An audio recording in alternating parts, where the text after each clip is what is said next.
With a 24-karat gold-plated airplane and several million-dollar apartments scattered around the globe, Donald Trump is a presidential candidate on steroids. But what do you think happens when he is stacked against Vice President Kamala Harris? As the #2 citizen of the United States, Kamala starts strong with her one-of-a-kind 18-karat link necklace from Jacob & Co., which retails at about $62,000. The VP was caught wearing this statement piece at a rally in 2024, and we're sure it reminded her supporters how poor they are. This wasn't the first time Kamala was caught secretly flexing her jewelry, like when she wore a custom Wilfredo Rosado pearl necklace, which reportedly cost a whopping $46,000 during her inauguration in 2021. While Kamala may have Donald Trump beat for shiny pearl necklaces, the MAGA daddy takes it up a notch with a watch collection he shares with the late Queen of England. This $40,000 eye-catching popper is the gold Rolex Presidential Day Date Gold.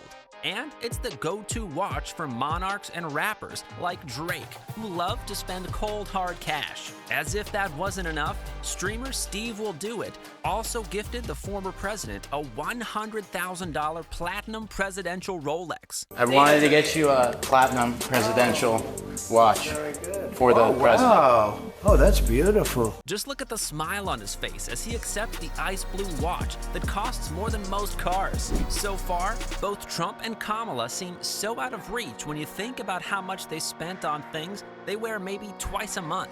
But you might want to strap in because things only get crazier from here. Luckily for you, subscribing to our channel is more accessible than spending the down payment for a house on a piece of jewelry. So why not click that subscribe button? It doesn't matter if you're an enthusiast or a regular John Doe who knows nothing about cars. We can all agree that luxury cars rule. Every millionaire knows to own one or two top-of-the-line beasts, and Kamala Harris is no exception. The VP is known to ride around in an upgraded Chevy Suburban, equipped with a colossal 6.2-liter V8 turbo diesel engine that makes 420 horsepower of peak power. This is her go-to SUV when she shuttles around Washington, and you can trust the Secret Service to always flank her on all sides when she uses this car. This beast has an i6 turbo diesel engine, which produces 277 horsepower and would put you back $62,000. On the other end of the spectrum, Kamala Harris drives around in her Chevrolet Bolt EV,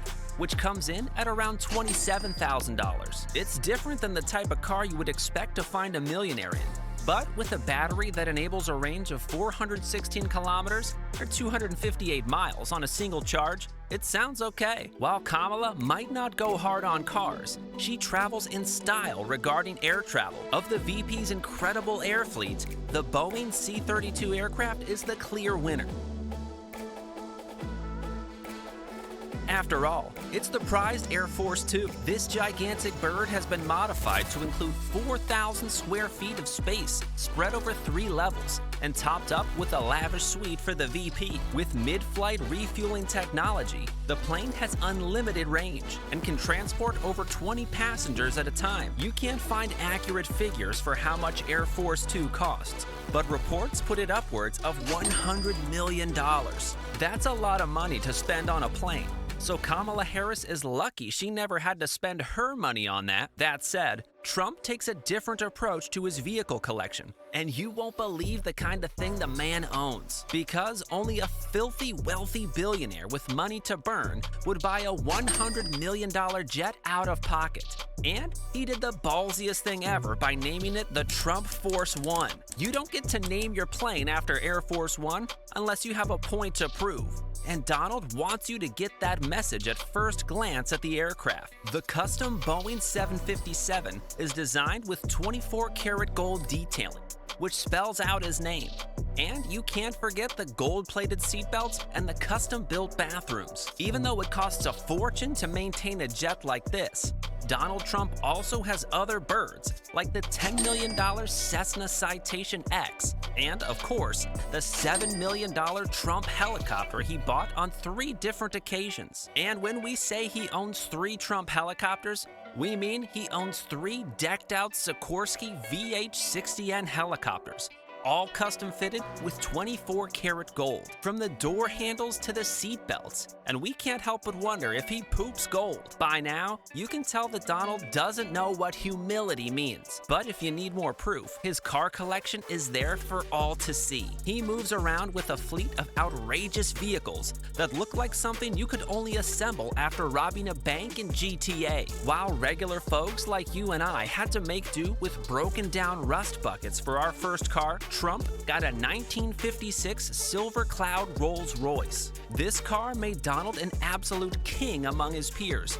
and it only cost him $40,000, which is crazy when you realize it's a real Rolls-Royce. Trump loved the Rolls-Royce brand so much that decades later, he added a $300,000 Rolls-Royce Phantom to his collection. And when it comes to top of the line, you can't do better than a Phantom. We are talking about a car with pothole spotting tech that helps the vehicle levitate over road imperfections. Anyone who knows Trump knows that he loves to contradict himself. Here's what he had to say about electric cars. We make the greatest army tanks. They want to make them electric. Now think of this. They have the same problem. They don't go far, right? They don't go far.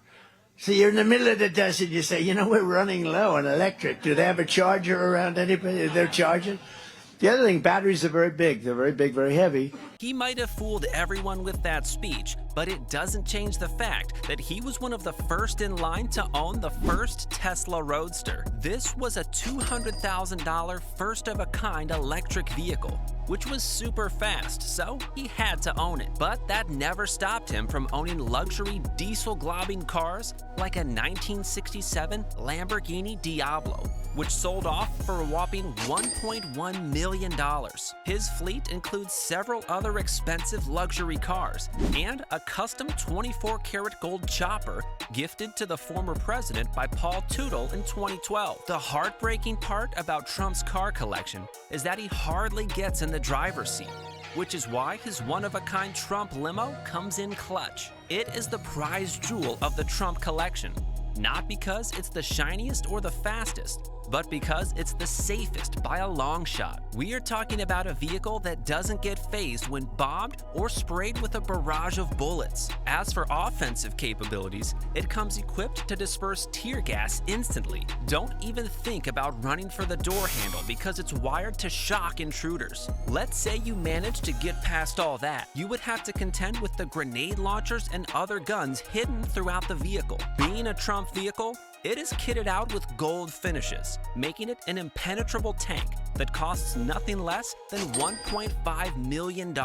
I know you're probably thinking Kamala Harris has no way of turning things around, but you can't jump to conclusions when we haven't even talked about the real money dumps. If you haven't figured it out already, we are talking about their outrageous luxury properties. Kamala Harris starts strong with a massive home in Brentwood, California, which is worth around $5 million according to reports. And even though she stays at the VP's lodge, her LA home is the star of the show. It's a 3,500 square foot mansion with the latest in-home amenities like a large private pool, 4 bedrooms, and 5 bathrooms. As an added benefit, Kamala Harris gets to call celebrities like LeBron James and Gwyneth Paltrow neighbors. Still, Kamala's $5 million home is chump change to a guy like Trump, who once owned a 50% share in the Empire State Building's ownership. You heard that right.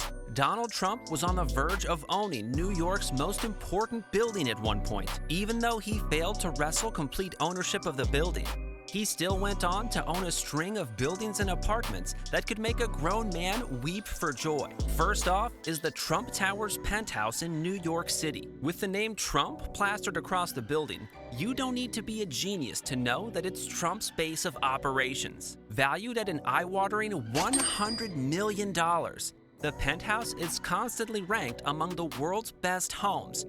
And who wouldn't want to live in a house covered in 24-karat gold and royal marble tiles that you'd only find in a castle? With 22,000 square feet of space, Trump gets a clear view of Central Park, and he doesn't have to struggle with us regular folk when heading for the penthouse when he owns a private elevator that goes straight to his office. With everything you have just heard about the penthouse suite at Trump Tower, you might think it would be the jewel in Trump's real estate portfolio, but that crown is left for the Mar-a-Lago Resort in Palm Beach, Florida.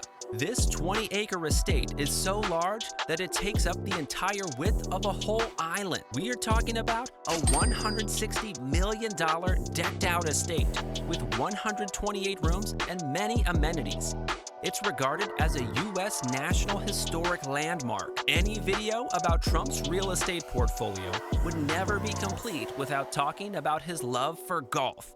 Because the man loves to golf in his spare time. So, what does he do to ensure he golfs at the best spots? He buys them. The man is a golf fanatic, and the Trump National Golf Club, New Jersey, should be enough to convince you. It's a 43,000 square foot property transformed into a luxury golf club in 2002. After Trump bought it for $1.5 million. Donald owns the $7.5 million Seven Springs Golf Club in New York, along with Trump National Golf Club. Like its counterpart, Donald Trump fitted the mansion with everything a golfer could ever want. From carefully manicured grass fields to stables filled with horses, Trump goes all out with his properties. This is why it sounds unbelievable when you discover that the Trump Organization owns over 200 worldwide properties. Now, looking back, it wasn't ever going to be close. What do you think about Trump's spending habits? Are there any billionaires you might want to oppose? Let us know in the comments below.